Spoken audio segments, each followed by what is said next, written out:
What's up guys, welcome to my channel। तो today is day 3 of spoken English course, जिसमें हम लोग grammar के बारे में थोड़ा थोड़ा करके सीख रहे हैं। और जब ये कोर्स ख़त्म होगा, I think it will be 90 days course.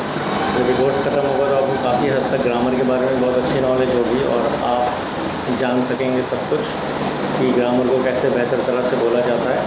तो चलिए टाइम ना वेस्ट करते हुए जल्दी से स्टार्ट करते हैं हमारी इस वीडियो को। उससे पहले आप लोग चैनल को सब्सक्राइब कर लीजिए और बेल आइकन को प्रेस कर दीजिएगा ताकि आपको वीडियो का नोटिफिकेशन भी मिल सके। तो हमारे डे 3 में हम लोग स्टार्ट करते हैं। पहले सेंटेंस है, जैसे कि मैंने बताया प्रैक्टिस करना बहुत ज़रूरी है। प्लस आपको सेंटेंस के बारे में भी मैंने बता चुका है इससे पहले वाली वीडियोज़ में, तो आप लोग वीडियो को देख सकते हैं पिछली वीडियोज़ को। तो चलिए सेंटेंस के बारे में जानते हैं थोड़ा सा।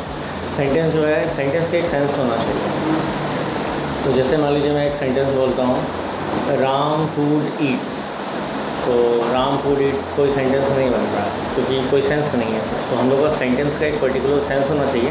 जैसे इसी सेंटेंस को मैं थोड़ा सा जंबल करता हूँ और ये हो जाएगा राम ईट्स फूड। तो राम खाना खाता है, तो ये एक पर्टिकुलर सेंटेंस है।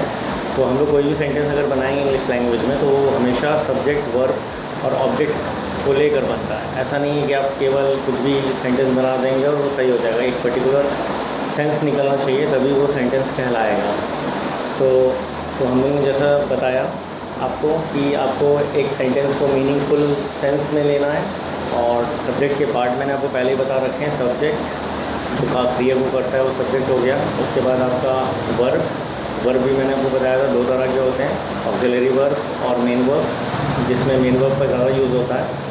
और कुछ सेंटेंसेस ऐसे होते हैं जो एक वर्ड के भी होते हैं, जैसे कि मान लीजिए, लेकिन ये एक तरह से कंडीशनल होते हैं। जब आपके सामने कोई होगा तभी आप उसको ये बोल सकते हैं। जैसे मान लीजिए आपको किसी को बोलना है काम करने के लिए, तो आप बोल सकते हैं वर्क। या किसी को आपको बोलना है सो जाओ, तो आप बोल सकते हैं स्लीप। या एक वर्ड में ये पूरा एक सेंटेंस है, ये एक पर्टिकुलर वोकेबलरी है जो कि पूरे सेंटेंस का काम कर रही है।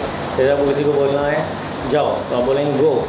तो यहाँ पे आप पूरा सेंटेंस ना बोल के केवल एक वर्ब बोल रहे हैं और जो कि सेंटेंस का काम कर रहा है। तो ऐसे भी हम लोग यूज़ करेंगे। ज़रूरी नहीं है कि सब्जेक्ट, वर्ब और ऑब्जेक्ट होगा तभी हम लोग सेंटेंस यूज़ कर सकते हैं। तो ये कंडीशन के ऊपर होता है। तो जैसे कि मैंने आपको बताया सिंगल वर्ड सेंटेंसेस के बारे में।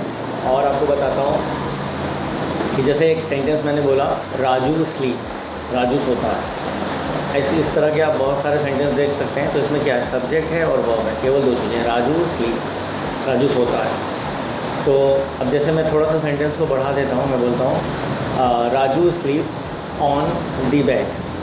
तो राजू जो है वो किस पर सोता है, बेड के ऊपर सोता है। तो हमारे पास राजू हो गया सब्जेक्ट क्योंकि राजू सो रहा है। उसके बाद स्लीप्स हो गया हमारा वर्ब। उसके बाद ऑन द बेड हो गया हमारा ऑब्जेक्ट में कई चीज़ें होती हैं। तो जब हम लोग ऑब्जेक्ट के बारे में पढ़ेंगे, एक पर्टिकुलर चीज़ें होती हैं उसके बारे में हम लोग जानेंगे। तो जैसा कि मैंने आपको बताया, अगर आपको अपनी इंग्लिश को इम्प्रूव करना है तो डेली आपको प्रैक्टिस करनी है। किसी के साथ भी आप प्रैक्टिस कर सकते हैं, या अगर आपके पास कोई भी पार्टनर नहीं है तो आप खुद से इंग्लिश को ट्रांसलेट करके क्या काम हो रहा है और क्या आप काम कर रहे हैं उसको आप इंग्लिश ट्रांसलेशन करके थोड़ा सा प्रैक्टिस कर सकते हैं। फिर आपके पास फ्रेंड सर्कल हो या कोई भी ऐसा बंदा हो जिससे आप प्रैक्टिस कर सकें।